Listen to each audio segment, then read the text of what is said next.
আজকের এপিসোড সালাউদ্দিন সাহেবের নিয়া। উনি বিএনপির সবচেয়ে গুরুত্বপূর্ণ নেতা, কিন্তু উনি রাজনীতিবিদ, বাংলাদেশের প্রধান দলের বলা যায় দ্বিতীয় প্রধান রাজনৈতিক ব্যক্তি।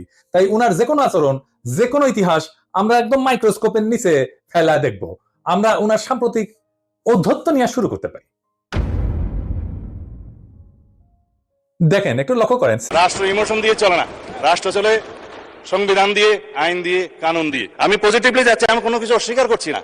জনরায়কে সম্মান দিতে হবে, কিন্তু সেটা সাংবিধানিক ভাবে দিতে হবে, আইনগত ভাবে দিতে হবে। এখানে ইমোশনের কোনো জায়গা নাই। আবার ওনার বক্তব্যের টোন দেখেন, মনে হয় ধমকায় ধমকায় কথা বলতেছেন। রাষ্ট্র ইমোশন দিয়ে চলে না, রাষ্ট্র চলে সংবিধান দিয়ে, আইন দিয়ে, কানুন দিয়ে। মনে হয় ধমকাইতেছেন। উনার ধমকানির কেউ তো দে, হ্যাঁ তো দে না। সে বলে সুপুরে সরাইলে সাংবিধানিক সংকট তৈরি হবে। মানে সুপুর কোনো বিকল্প নাই।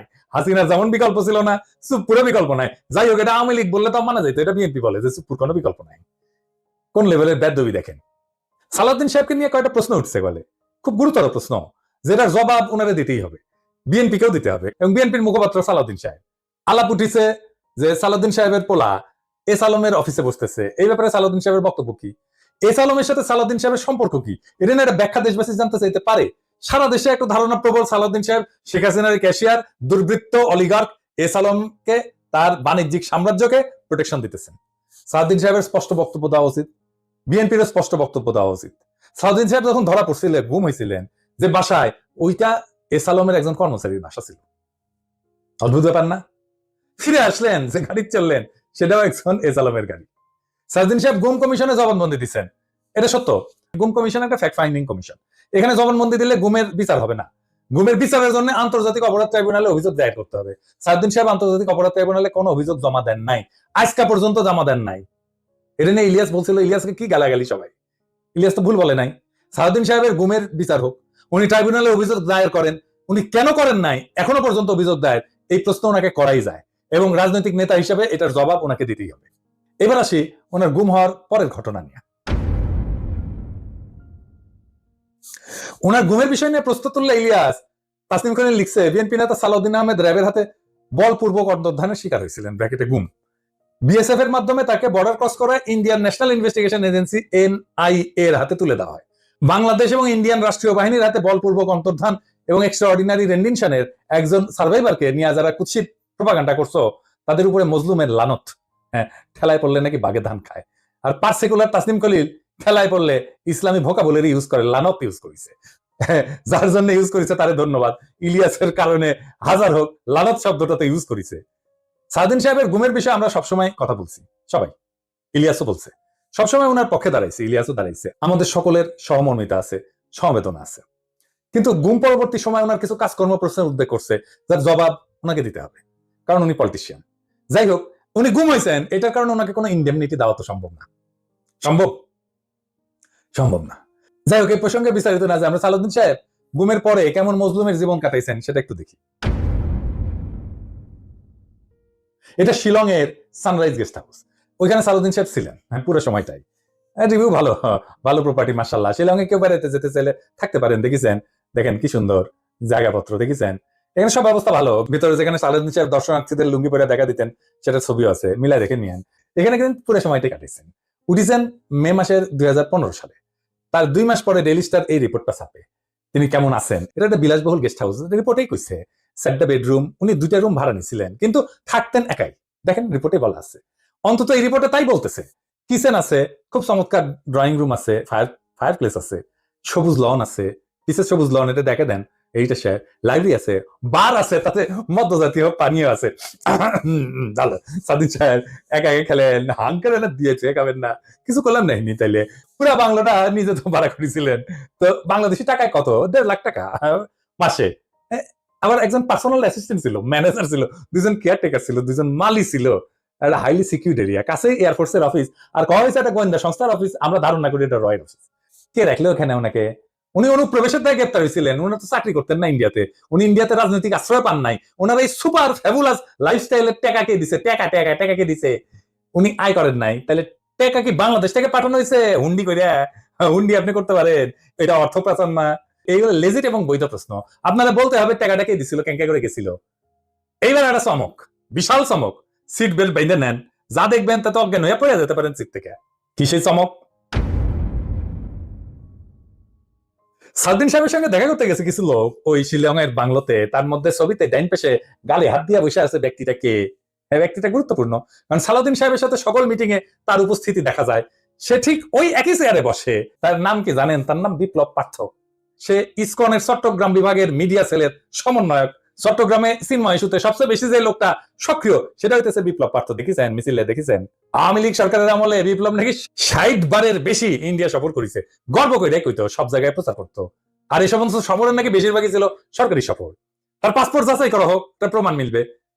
ইমিগ্রেশনে খোঁজ নেন, দেখেন কয়বার গেছিল। এটা পুলিশের কাজ, গোয়েন্দা সংস্থার কাজ। কেন একজন ব্যক্তি এতবার ভারত সফরে গেল সেটা নিশ্চয়ই কারণ আছে। অনুসন্ধান করে এই রহস্য উদ্ধার করা হোক। এতদিন আওয়ামী লীগ হইলেও, এত সাজলেও আওয়ামী লীগ সাজলেও 5ই আগস্টের পর হঠাৎ কইরা রূপ বদল করে বিএনপি হয়ে গেছে। সব প্রোগ্রামে যায় বিএনপি। একসময় সাংবাদিকতা করলে এখন পুরোপুরি বেকার করে এবং কাজ করে না। তো শোনা যায় আর কি যে ওক নাকি রয় ঢুকাইছে বিএনপির মধ্যে এবং বিএনপির সমস্ত তথ্য ভারতে পাচার করার জন্য। এমন একজন বিতর্কিত সেন্সিটিভ লোক ফ্যাসিবাদী সরকারের সময় কয়েকবার দেখা করছে সালাউদ্দিন সাহেবের সাথে। কি কারণে? সালাউদ্দিন সাহেবকে তো কইতে হবে কেন সে সব মিটিং এ থাকে। 5ই আগস্টের পর বিপ্লব পার্থ শেল্টার হইতেছে, গডফাদার হইতেছে বিএনপির আরেক স্থায়ী কমিটির সদস্য আমির খসরু মাহমুদ চৌধুরী। দেখেন ওর সাথে, দেখেন খালি ঘুরে বেড়ায়। স্বীকৃত, এটা প্রকাশ্য এবং স্বীকৃত। অথচ গত 15 বছরের ছাত্র দল এবং যুব দল করা হিন্দু সম্প্রদায়ের প্রচুর লোক আছে চট্টগ্রামে, তারা কাছে ফিরতে পারে না আমির খসরু মাহমুদের। তাদেরকে বাদ দিয়া লীগের দালাল ভারতীয় এজেন্ট বিপ্লবকে জন্মাষ্টমীর নাম দিয়া চট্টগ্রামের রাজনীতিতে থিতু করার চেষ্টায় মরিয়া, খসরু এবং সালাউদ্দিন চক্র। ছবিতে দেখেন বিপ্লব পার্থ মোদির সাথে ছবি, দেখেছেন? মোদির সাথেও ছবি, সালাউদ্দিনের সাথেও ছবি, ইসকনের চিন্ময়ের সাথে ছবি, ইন্ডিয়ান হাই কমিশনের সাথে চট্টগ্রামের বিভিন্ন ইভেন্টের ছবি। এবার বুঝেছেন তো আমির খসরু কেন অমিত শাহের সামনে জুলকাপ্পর নাম করতে যায়? কানেকশন বুঝেন? আমির খসরু, সালাউদ্দিন, ইসকন সব বরাবর। আর একটা ইস্যু আছে, সেটা হইতেছে মরাল ইস্যু। আমার স্কুলে বড় ভাই ডাক্তার ফিরোজ খুব ভালো ছাত্র ছিলেন। ডাক্তারি শেষ করিয়া উনার ক্যারা উঠেছিল, উনি পলিটিক্স করবেন। খালেদা জিয়ার অ্যাসাইনমেন্ট অফিসার ছিলেন, খুব দাপুটে নেতা ছিলেন বিএনপির। শুনতাম উনি নাকি দুর্নীতি করে ফাটাই ফেলিছে। তারপরে শুনি 111-এর পর অস্ট্রেলিয়াতে গেছে। একটা ছোট্ট ঘরে 2 মেয়ে সহ পুরা পরিবার নিয়ে থাকতেন। ওই একই ঘরে থাকা, ঘুমানো।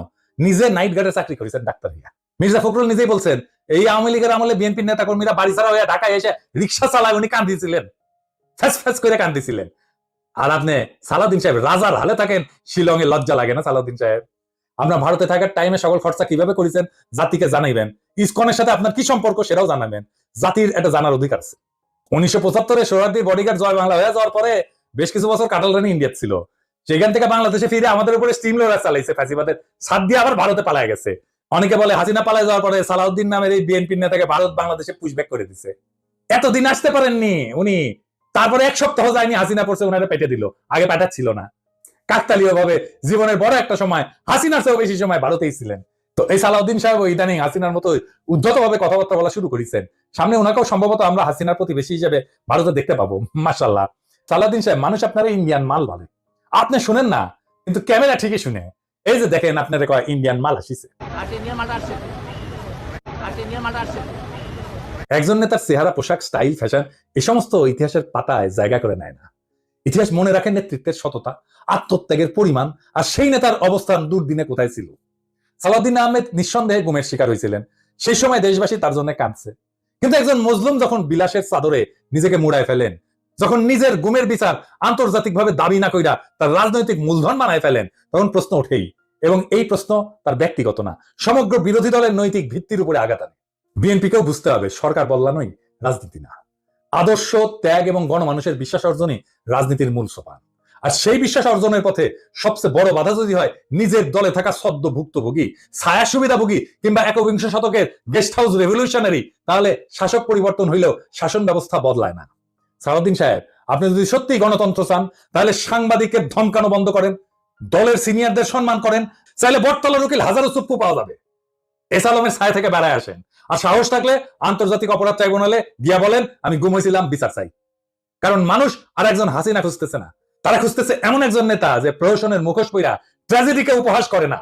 মানুষ ইতিহাসের পুনরাবৃত্তি চায় না, তারা ইতিহাস বদলাইতে চায়। তাই সিদ্ধান্ত আপনার সালাউদ্দিন সাহেব, আপনি ইতিহাস হবেন না আর একটা ব্যঙ্গাত্মক পুনরাবৃত্তি হবেন? আপনি বিশাল নেতা, আমরা অতি ক্ষুদ্র পিঁপড়া, কিন্তু মহাকালে যখন আমরা কেউই থাকবো না, সেই সময় এই ভিডিও থাকবে, প্রশ্নগুলো থাকবে। ইতিহাস জানবে কেউ কেউ প্রশ্ন জারি রাখছিল, কেউ কেউ সবকিছু মেনে নেয় নাই। এইভাবে জাতি চ্যালেঞ্জ করবে সেই দলটাকে যারা আগামী সরকার গঠন করতে চায় একটা রক্তাক্ত বিপ্লবের পরে। যে বিপ্লবের আকাঙ্ক্ষা ছিল ভারতীয় আধিপত্যবাদ মুক্ত একটা দেশ, সেই দেশে যদি আবারও কারো ছায়ায় আসে সেই পুরনো ভারতীয় শকুন, সেই দলকে, সেই ব্যক্তিকে রুখে দেওয়া প্রত্যেক দেশপ্রেমিক বাংলাদেশের কর্তব্য। ইনকিলাব জিন্দাবাদ।